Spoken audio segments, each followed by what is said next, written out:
We will learn together! Hello, everyone! Today, we're going to talk about some very special words that can make everyone feel happy and loved. These words are like magic.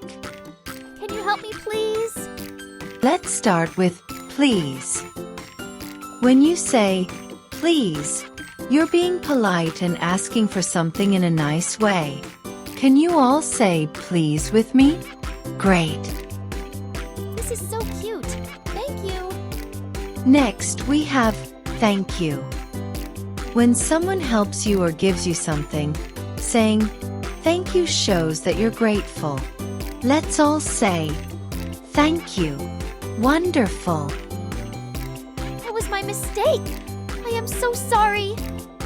Then there's sorry.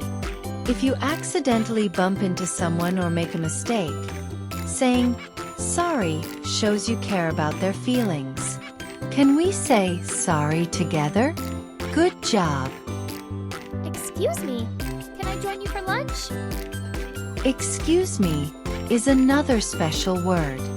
It's used when you need to get someone's attention or when you need to pass by. Let's say excuse me together. Perfect. Welcome. I was eagerly waiting for you. And finally, welcome is a warm word we use to make people feel happy when they come to visit or join us. Can we say welcome? Excellent. Remember, these magical words can make everyone feel good. They help us be kind and make our day better. Let's use them every day to spread happiness. Bye bye little friends, we will meet again with a new lesson. See you soon.